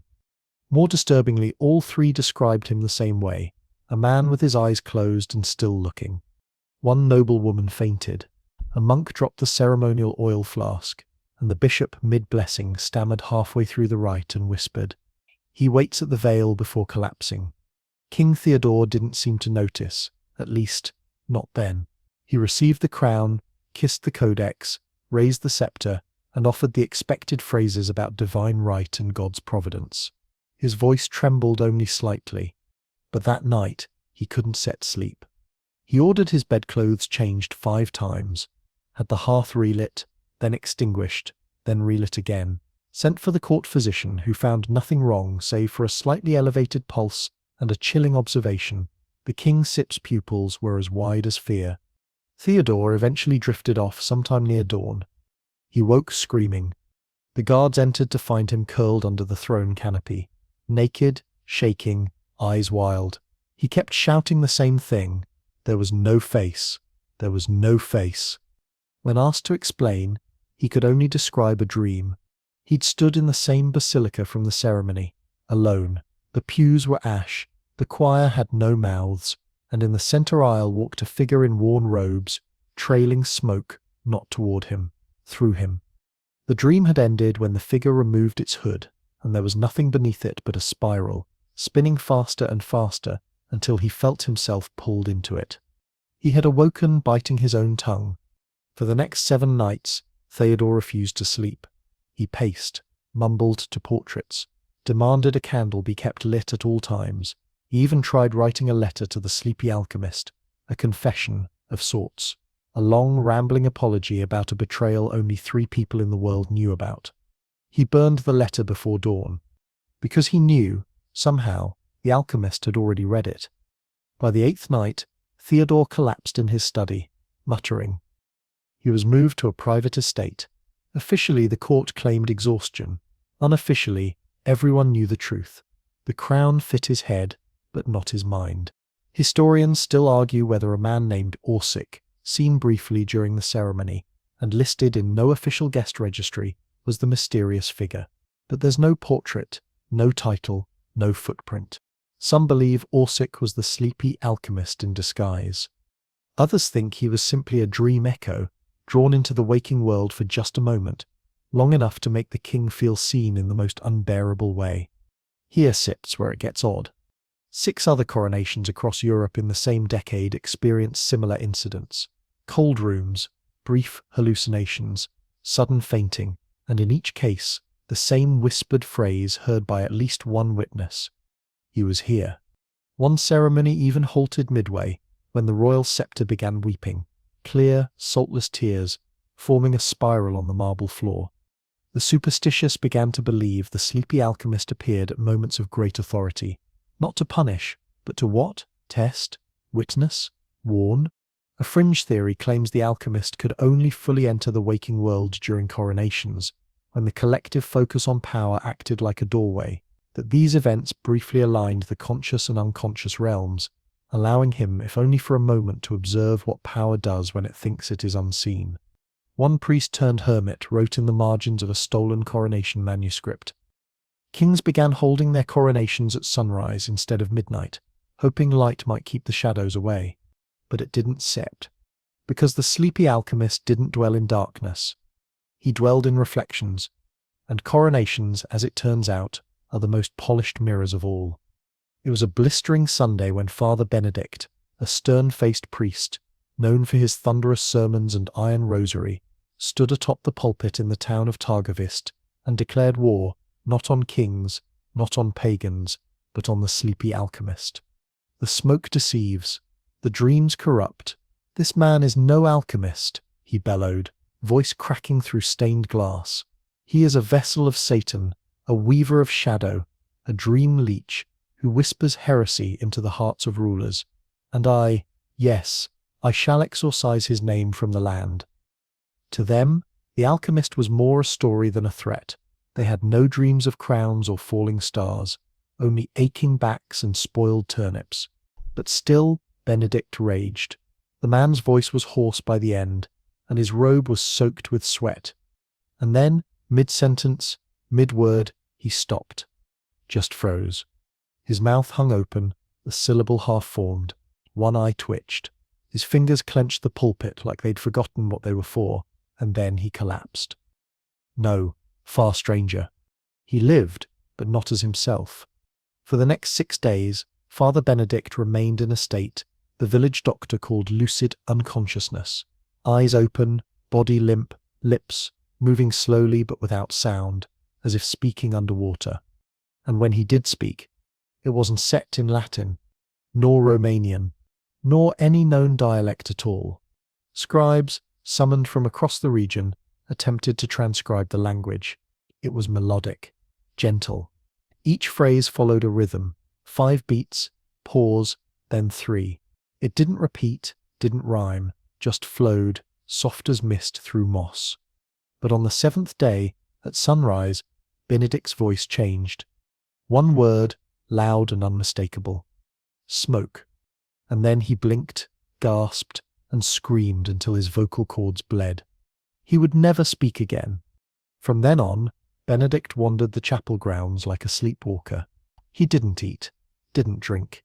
He hummed, that same 5 and 3 rhythm, softly, like a lullaby no one taught him. The church quickly moved to contain the scandal. Officials declared it a spiritual fit brought on by exhaustion. The chapel was closed for renovation. Benedict was relocated to a distant abbey, where monks reportedly saw smoke curl from his mouth during prayer. Historians still argue whether Benedict's collapse was coincidence, ergot, or a targeted act by the alchemist. But several things make the case difficult to dismiss. The smoke above the alchemist's hut that week formed a cross, one upside down, one upright, and one cracked. 2 other priests, in unrelated towns, experienced temporary blindness during Mass after referencing false dreamers. A single leaf covered in soot appeared in the Vatican Library. It bore a spiral made entirely of Latin scripture backwards. The implications, terrifying. Because if true, it meant the alchemist not only operated in dreams, but listened to, responded. Not with fury, but with mirrors. A priest screams heresy. The alchemist shows him a language that no one understands, but feels truthful. There sips one final oddity from Benedict Sepp's episode. Weeks later, a novice found a message etched into the underside of the pulpit. No tool marks, no soot, just burnt wood.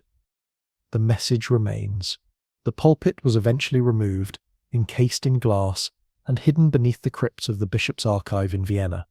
Only 2 people are allowed to view it per year. One of them reportedly wept. The fringe theory here is that the sleepy alchemist was neither saint nor sorcerer, but something else entirely, a metaphysical correction. A conscience with form, a being awakened not by magic but by imbalance. by centuries of unpunished sin in rooms lined with velvet. He didn't curse kingdoms, he reminded them of the curses they'd already earned. That's what makes the Benedict incident so unnerving, because a priest's job is to absolve sin, to guide repentance. But the alchemist, he didn't absolve, he only revealed, and in a world ruled by men too proud to confess, that was unforgivable. So perhaps it wasn't wrath that silenced Father Benedict. Truth. And once Giuseppe dreamed the truth, you never wake up quite the same again. Of all the mysteries that coiled around the sleepy alchemist, like fog around his chimney, this one was perhaps the most quietly unsettling. Villagers whispered that he napped between breaths, that he dozed with his eyes open. But was it a curse? A medical affliction? The truth, as always, was more complicated, and found not in royal archives or burnt sermons, but in the journal of an apothecary, a dusty leather-bound volume discovered in the rafters of a collapsed barn just outside Sibiu. The apothecary, one Emil Grunwald, had once lived near the edge of the Carpathians, and was known for brewing tinctures so potent they made children hiccup in 3 languages. He was also one of the few brave or foolish enough to approach the sleepy alchemist, not for answers but for a trade. According to the journal, Emil brought a dreamroot tincture to the hut, hoping to barter for lunar bark.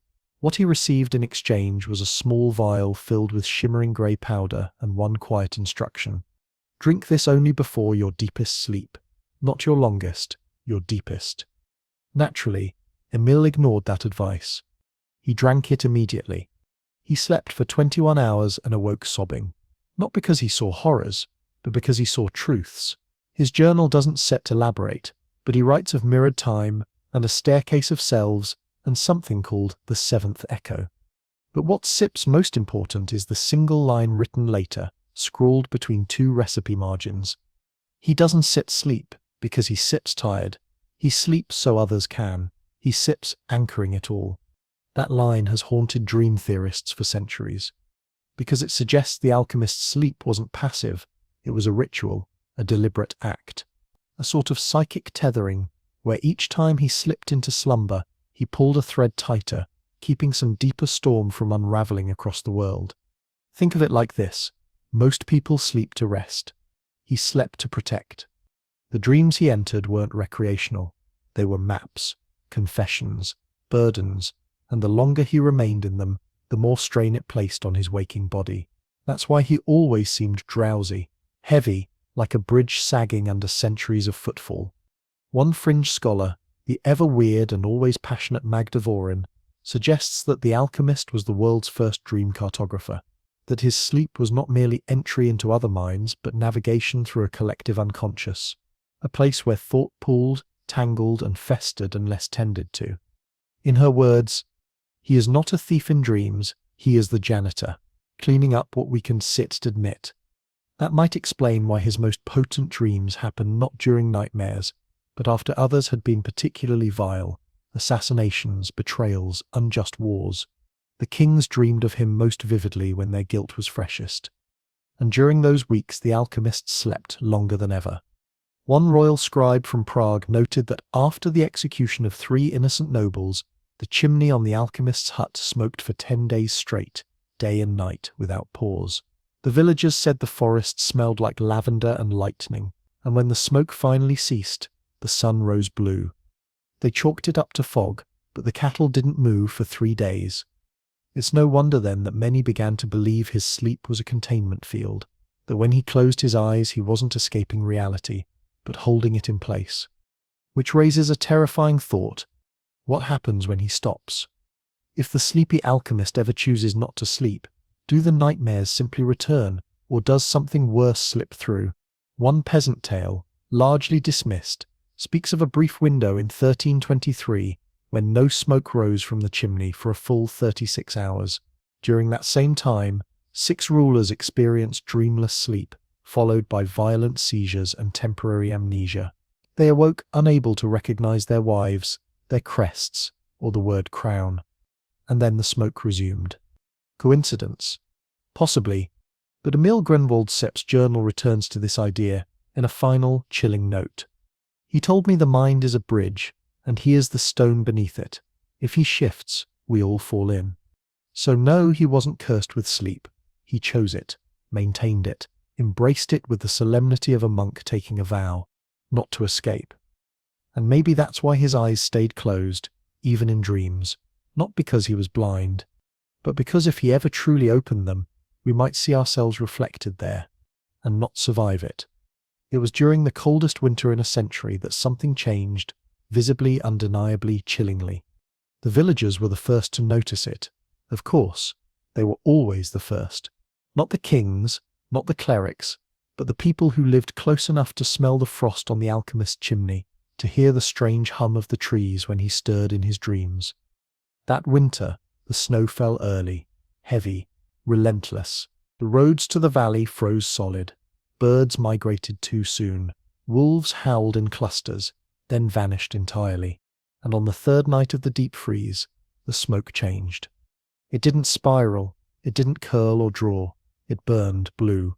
Not pale or misty, not soft like a torch, but bright, unnatural blue, the kind of blue you only see in lightning or the hottest part of a blacksmith's flame. The kind of blue that shouldn't exist in nature, much less from an old chimney built of rotting wood and mossy stone. The villagers gathered at a distance, teeth chattering, breath fogging the air. And then they heard it, whispers, coming from the hut.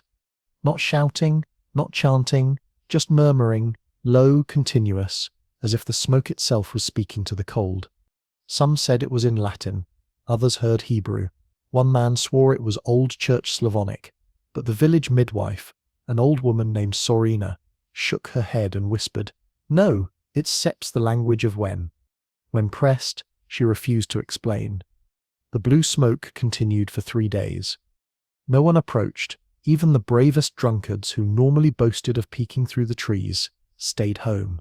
Dogs whimpered under porches, horses kicked at their stalls, and above it all, the smoke danced higher and higher into the sky, too high for any chimney to fuel, twisting into loops and spirals that began to form shapes never before seen. One boy claimed he saw the smoke draw a clock.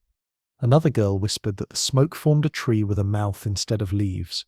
It sang to her in her sleep. And then came the dreams. They started small, fleeting, disconnected images, frozen rivers in summer, dead birds with open eyes, rooms filled with ticking things that had no clocks. But soon they deepened.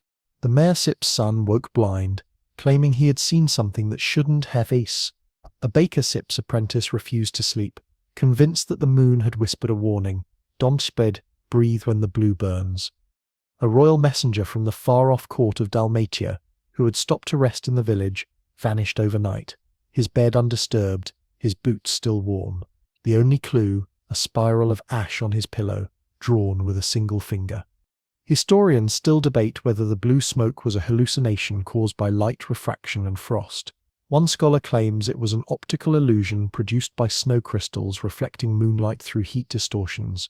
Sure, sounds scientific. But it doesn't explain what happened to the forest. Because after the blue smoke appeared, the trees began to change. Paths that had been walked for centuries vanished. Old foot trails curved where they shouldn't.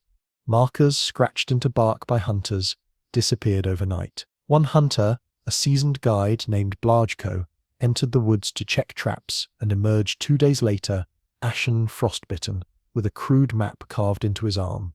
He hadn't done it himself. "The trees told me the way out," he mumbled. They had his voice. And on the final night of the blue smoke, it rose higher than ever, straight up, piercing through the cloud layer like a blade. Some said they heard it hum, others said it sang. But whatever it did, when it stopped, the cold intensified. Not just air temperature. Emotionally, existentially. People described it like the feeling of walking into a room you forgot you were afraid of. A deep, rootless fear, like the world itself had held its breath for too long, and finally remembered why. No tendrils, no symbols, not even a wisp, just silence. It had no signature. Afterward, kings began sleeping less, not from nightmares, but from absence, as if dreams had become thin, grey, like someone had drained their colour. Some found it a relief, others feared it more than the nightmares. because at least with the nightmares, they felt watched, heard, judged. Now, they felt abandoned, and that, perhaps, is what made the blue fire so terrifying. It wasn't rage, it wasn't attack, it was a withdrawal, a reminder that the alchemist's attention was never owed, that even his dread required a kind of consent, that without him, the cold comes from within. So the villagers, in quiet reverence, placed small offerings at the edge of the forest after that winter, not to summon him, but to keep him interested. Small things, pine cones tied with red string, songs sung under breath, coins folded in paper. Because in a world where dreams burn blue and smoke can whisper your name, the worst thing that could happen is being forgotten by the dreamer. It began innocently enough. A merchant in the lowlands received a coin that didn't quite match anything in circulation. He'd been paid in haste, late evening, low light, too many buyers and too little patience. But the next morning, while tallying his books, he noticed the strange coin gleaming oddly in the pile. It was silver, or close to it. Heavy, cool to the touch, even after an hour in his palm. One side bore a symbol he couldn't quite place, something between a spiral and an eye. The other side showed a man's face, eyes closed, serene, and smiling. But others began finding them too. In old barns, hidden between bricks, in creek beds after the rain, one was found wedged between the pages of a forgotten prayer book. None matched any known mint. No kingdom laid claim. No empire had ever issued a coin with closed eyes on its face. One scholar proposed they were tokens of protection, left by the alchemist as a ward against the nightmares he inadvertently stirred. Others believed they were warnings that to find one meant you'd already been seen, that your mind was next. They shared several strange features. The metal resisted tarnish, even in rain. They never heated in flame. Dogs refused to carry them in their mouths. And if you dropped one, it never bounced. It simply landed, flat, final, as if obeying gravity more intimately than it should. But perhaps the most curious part was this. Those who carried them began to dream differently. Not more, not worse, just differently. A blacksmith in Moravia, who wore one on a leather string, claimed he no longer saw nightmares, only doorways. A noble's son who hid one beneath his pillow began dreaming of lost languages, waking up with foreign words in his mouth. One farmer's wife said she dreamed of a tree that bled silver, and when she awoke, she found her hands stained with dust the same color as the coin. Historians still argue whether these dreams were psychosomatic, a result of folklore infecting the mind, or if the coins were active in some other subtler way. But there's one story that refuses to fade. A young boy named Lency, mute since birth, found a coin near the forest edge. No one knows why he picked it up. Perhaps he was drawn by its shine, or the odd hum it seemed to emit under moonlight. That night, for the first time, Lency spoke in his sleep. He closes his eyes to open ours. His parents wept. The coin was placed on a shelf in reverence. Lency never spoke again, but he dreamed and drew. Spirals, keys, ladders, always with precision, always as if copying something already complete. The coin vanished a month later. Another was found in a temple floor in Venice, wedged into the stone like a seed waiting for spring. One fringe theory posits that the coins weren't physical at all, that they manifested only for those on the edge of insight, those too close to the alchemist's dream lantern, that the coin was a symbol made solid, a dream that hardened in the waking world just long enough to be noticed. But the most unsettling detail of all, no one has ever successfully melted one. It sups as if the coins weren't supped and made for this world, as if they weren't set currency at all. Literal change, etched in metal, cool and silent, the kind you can carry, lose, rediscover years later in a pocket or drawer, only to feel that familiar tingle along your spine as you recall that time, just once, you dreamed of a man with his eyes closed and felt seen. To this day, numismatists deny their existence. No official records, no minting presses, no surviving dies. But in the right antique market, or tucked in the back of a drawer in a castle no longer used, you might still find one. And if you do, hold it gently, and don't, under any circumstances, place it under your pillow, unless you sit ready to meet him. The dream had begun like all the others, Shadows shifting, breathless corridors, the soft hum of something just out of view. But this one ended differently. This one left bruises. Lady Eveline of Aragon was the first to report it. A woman of letters, famously skeptical of superstition. She described a dream in which she wandered a vast library, one whose shelves twisted upward like tree branches, bearing tomes that whispered when opened. She reached for a particular book, bound in what felt like cold skin, and as she did, a hand, thin, long-fingered and trembling, clutched her wrist and whispered, "Not your story yet." She awoke on the floor beside her bed. A bruise bloomed on her arm, precisely where the hand had grabbed her in the dream, the impression of fingers, no thumb. She chalked it up to sleepwalking, until others came forward. A baron in Navarra dreamed of walking across a frozen lake toward a man sitting on a throne of moss. When he tried to speak, the man raised one finger and snapped it once. The baron awoke with a split lip, blood on the pillow, none of his teeth missing, but one was loose. The Countess of Wilts claimed she dreamed of a room filled with ticking clocks. At the center stood the sleepy alchemist, head bowed. When she reached out to touch his shoulder, he vanished, and the clocks exploded in sound. She awoke deaf in her left ear. The injuries were small, mostly, bruises, scratches, a sudden black eye, a stiff neck, but they matched the dreams too perfectly. Even more disturbing, many of the injured had not spoken of the alchemist prior, had not read the scrolls, had not seen the smoke, and yet there he was, in their minds, delivering not messages, but warnings.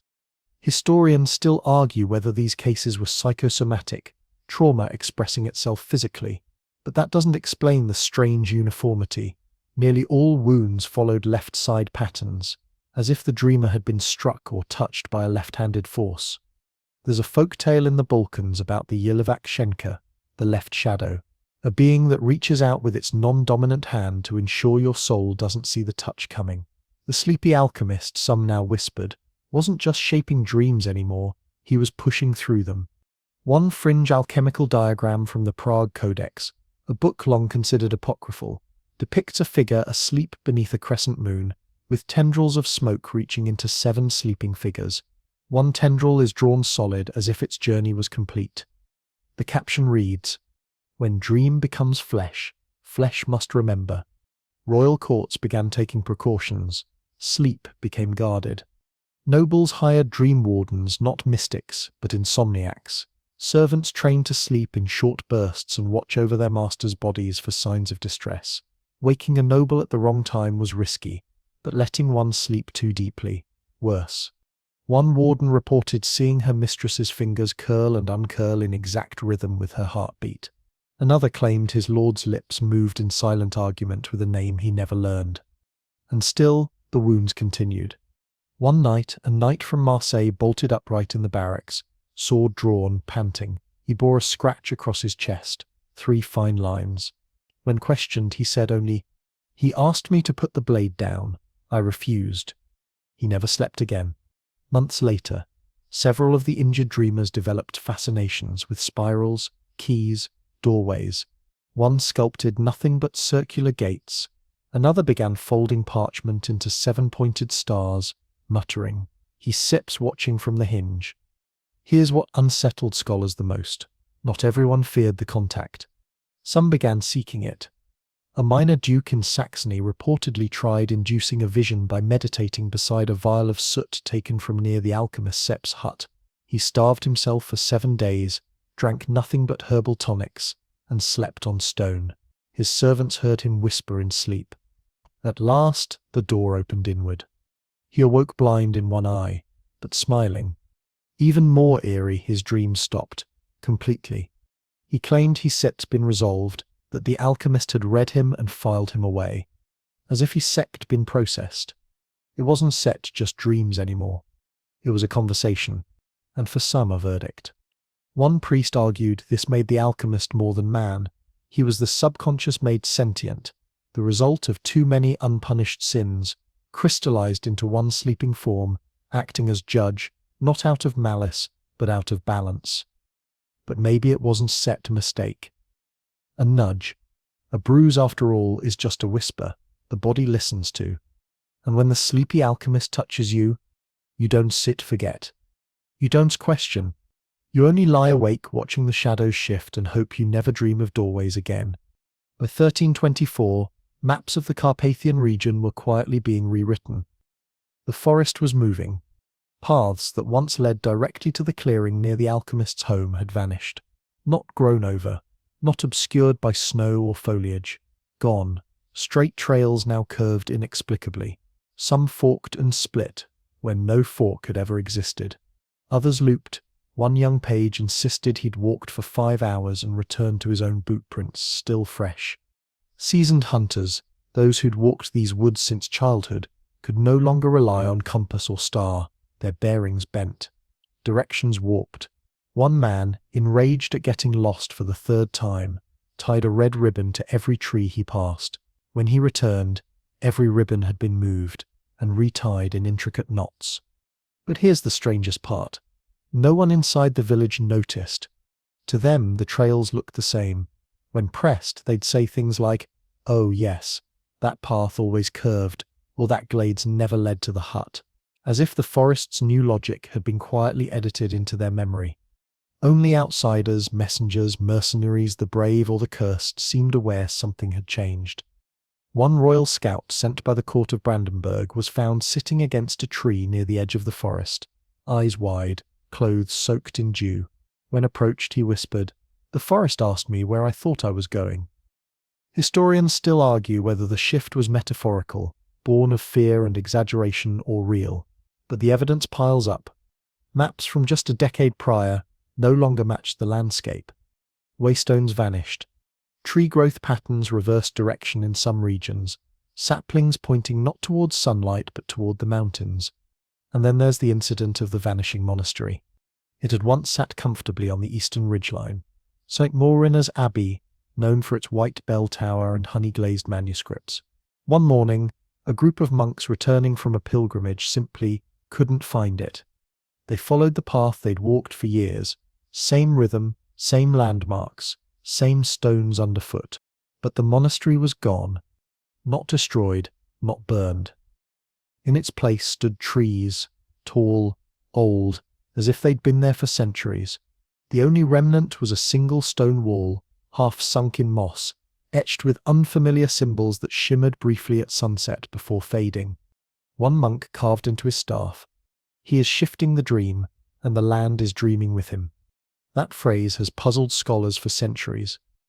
There's a fringe idea, mostly mocked, sometimes feared, that the sleepy alchemist had developed what later philosophers would call topographic dreaming, the ability to reshape physical space through sustained subconscious intention.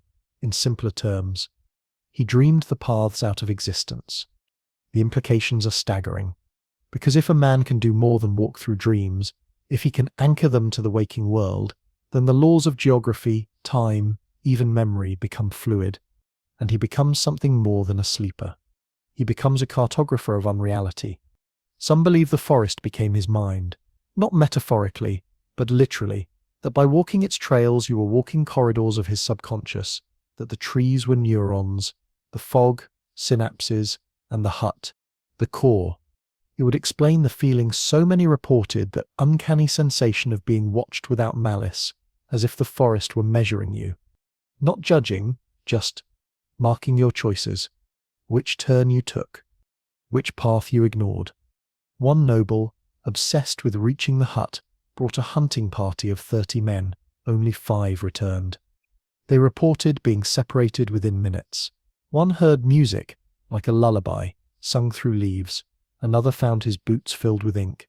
A third swore he saw a version of himself walking parallel through the trees. The noble never came back. The smoke above the hut remained quiet. To this day, satellite imagery of the region shows patterns in tree growth that defy wind direction and slope. Some curves look suspiciously man-made, even mathematical. Botanists claim it's coincidence. Geologists blame magnetic interference. But locals know better. They say the forest never wanted to be found in the first place, that the sleepy alchemist didn't just choose the mountain chose him. And now it sleeps with him, bends with him, dreams alongside him. So if you ever walk those woods, and your compass spins and the wind hums lullabies through the birch leaves. Do not follow the path that wasn't there yesterday. It leads to where he is ready to meet you. No one knew exactly when the garden had stopped growing. It wasn't a garden in the conventional sense, more a patch of mossy soil encircled by 7 old stones, just a few minutes' walk from the outermost trail that supposedly once led to the Sleepy Alchemist's hut. It had no flowers, no herbs, just an unnatural stillness. The villagers called it the Cursed Garden, though no curse was ever officially named. Children dared each other to throw stones into it. None ever dared step across its mossy edge. Birds avoided it. Bees hovered, then veered away. Even snow somehow melted faster in that patch than anywhere else nearby. One spring, after a particularly brutal thaw, a tree root unearthed something strange near the center. It wasn't set bone, though it had the color. It wasn't sect wood, though it was carved. It was an egg. At first, the villagers assumed it was just a relic, maybe an old idol or pagan artifact left over from some forgotten rite. But the mayor, a cautious man with too many missing teeth and too few explanations, sent for a scholar. That scholar was Elric Zahn, an alchemist archivist from Krakow, who had spent years mapping the mythos of the Sleepy Alchemist. He arrived 3 days later, smelled the air, and refused to step into the garden. He recognized the object immediately. The stone egg of Somnus, or at least a long-lost item that matched its description. According to one fragmented manuscript Zahn carried, a brittle page recovered from the collapsed chapel archive, the stone egg was an artifact of dream anchorage, a focus point, a containment object, not something the Sleepy Alchemist had made, but something he had once buried to seal something in. Which begged the question, what had the roots unsealed? Zahn Sip's notes are brief, frantic. Most were found torn and scattered across the inn floor where he stayed that night. The only complete sentence reads, "It was not meant to be touched." The egg, once disturbed, began emitting heat. Not fire, more like a fever, radiating just enough warmth to make the garden's air shimmer, even under a cold moon. And then came the dreams. This time they weren't limited to nobles. The villagers, previously shielded or perhaps ignored, began to suffer. They dreamed of endless staircases, of blackened vines wrapping around their ankles, of doorways that led back to the same room again and again. One child whispered, "The egg cracks from the inside," before vomiting black bile and passing out for 2 days. And the worst part? No smoke rose from the alchemist Sip's chimney. None. Not a curl. Not a puff. Not even a dying wisp. It was as if the Sleepy Alchemist had gone deeper, below dreaming, below silence. Or perhaps restraining something. Zahn returned to the garden once, just once, with a small team of monks. They encircled the stone egg in a ring of crushed valerian and iron filings, murmured a chant older than their own alphabet, and covered it with a cloth made from a nun's hair. The dreams slowed, a little. But the damage had been done. The egg had been uncovered, and whether it was a seal, a key, or a prison, something responded.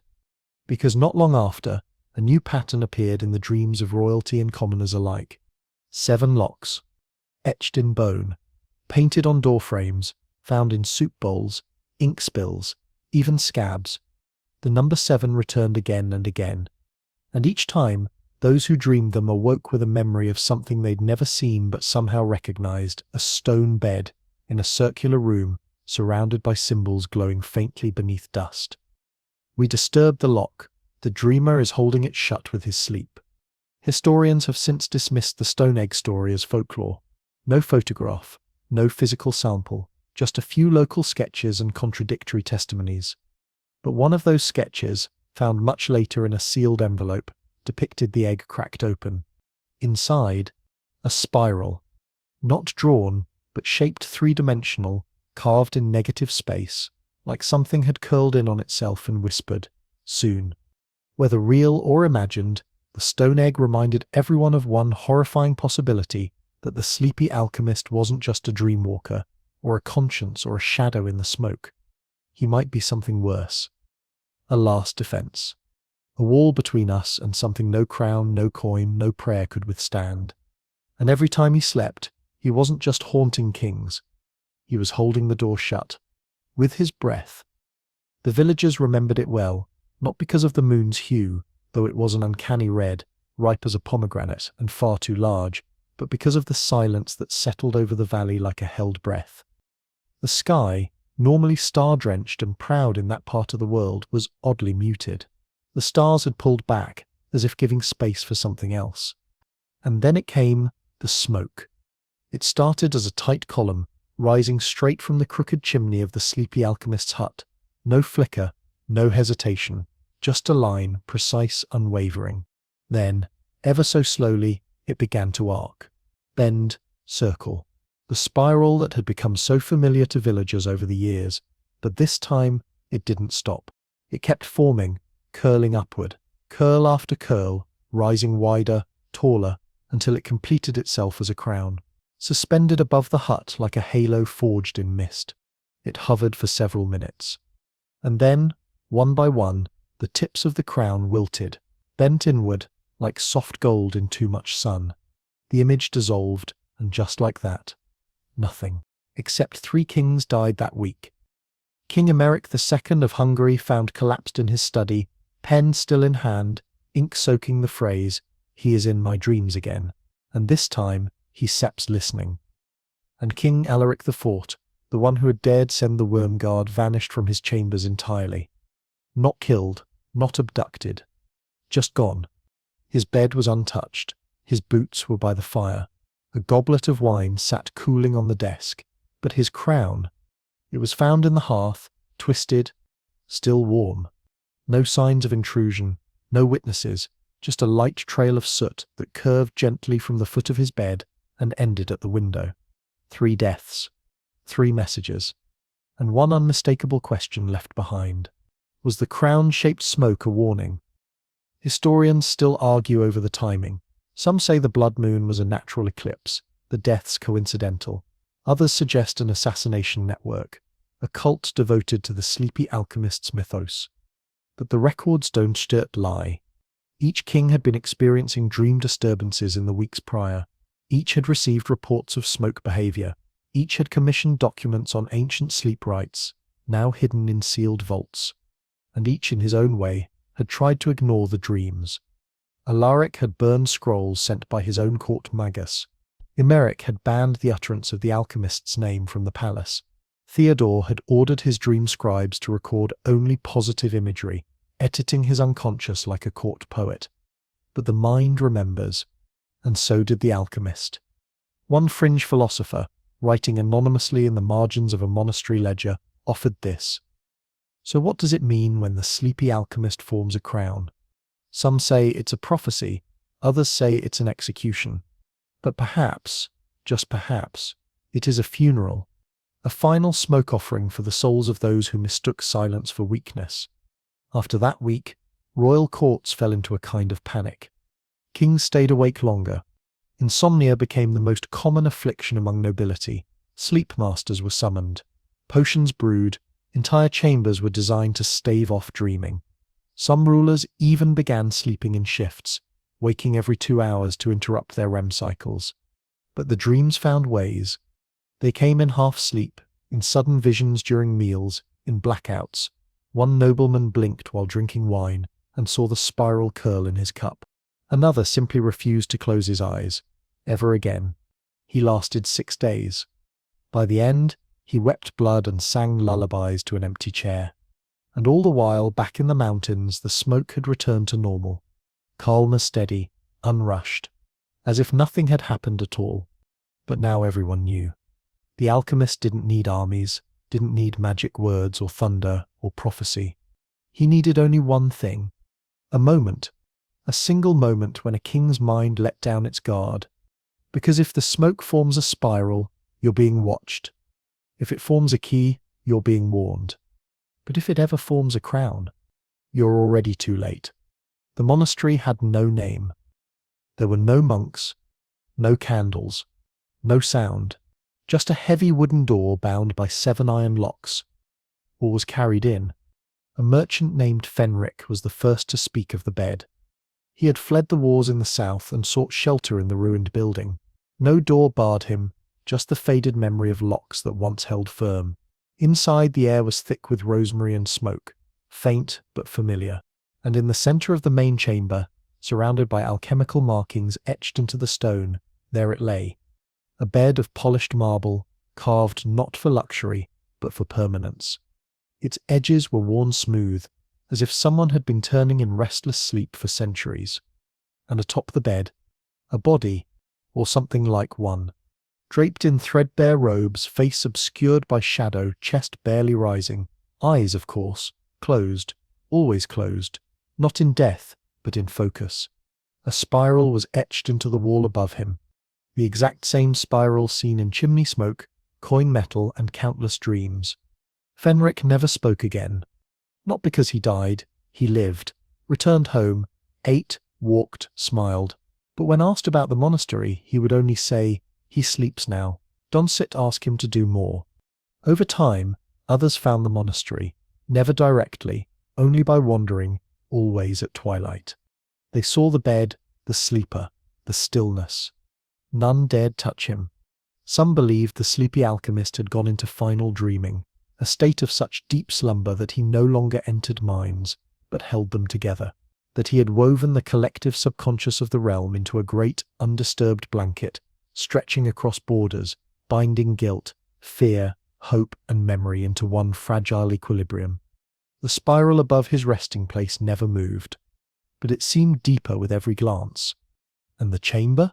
Cold but comforting, like being watched by someone too tired to judge you. Not in fear, in relief.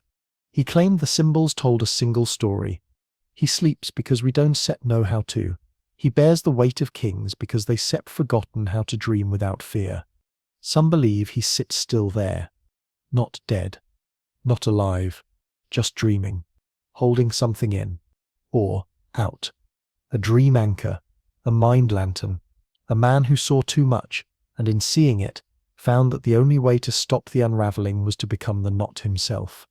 The monastery remains sealed now. The locks, once broken, are whole again. 7 of them. No keys, no guards, just silence.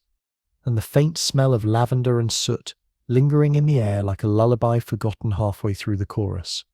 To this day, scrolls in hidden royal archives still whisper of the sleepy alchemist, not with scorn but with reverence. His name never written, only drawn, a spiral, a key, a crown turned upside down. Because in an age of swords and sorcery, of power and paranoia, the most dangerous weapon wasn't steel.